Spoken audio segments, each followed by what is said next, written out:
Xavier, having seen both of their performances, in your opinion, who do you think is the front runner for Oscars, Brendan Fraser or Austin Butler? So it's really tough because you're talking about Brendan Fraser giving just this gut-wrenching performance in a movie not a lot of people are going to go see, a movie that's pretty divisive. It's like right at 60% on Rotten Tomatoes. Like a lot of people, it's not sitting well with them. And you're talking about an actor who is his comeback film. Someone that was huge in the late 90s and all throughout the zeros and hasn't done much for about a decade. And so people are really excited that he's coming back. And then you have Austin Butler, who stars as a real-life person. Austin Butler himself has been in a lot of things, but this is his breakout performance. So you've got comeback from Brendan Fraser, someone who's beloved, and it's so exciting to see him getting that recognition. Then you have up-and-comer, who just like, who's this guy? Like, oh, he's done stuff before. What was he in? Man, he just disappeared. So all you see is Elvis, which is really impressive.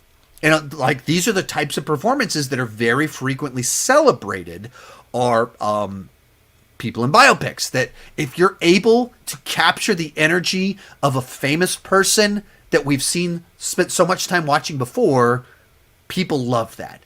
And Austin Butler absolutely nailed it. And I think it was a better received film. It's a movie that was a much more seen film.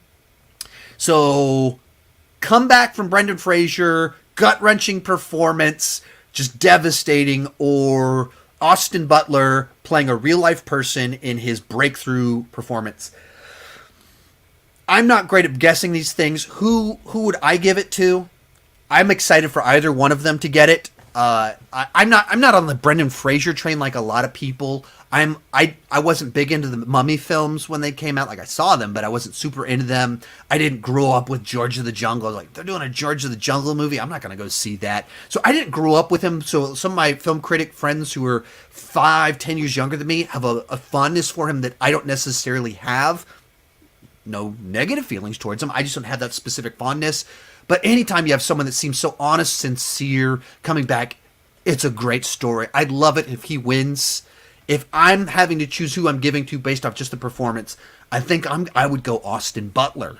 Because if you've seen Elvis, you get into the last 20 minutes, last 30 minutes, you get all the gut-wrenching stuff that you get from Brendan Fraser. I think there's a couple moments in The Whale that are just more intense than anything that you got from Austin Butler. There's a few moments that are like, oh wow, wow, Brendan Fraser, that you are world class. You're not just action movie guy. You're not Encino Man. Like you're the legit real deal. But I think the whole movie, you just saw Elvis, and he disappeared, and he was this. You see him young, naive and energetic, and he's got the moves. You see him kind of confused as he has fame. You see him have a comeback. You see him as someone that's in love. You see him as a terrible father. You see him as a good father. And then you see him as this broken, empty shell of a person. And so I just think there's more in there. And he's transforming himself into a person I've seen before, and I'm buying into it. I see Elvis. I don't see Austin Butler. So I think there's more there. The peak moments Brendan Fraser gets, but I think there's a little bit more to Austin Butler.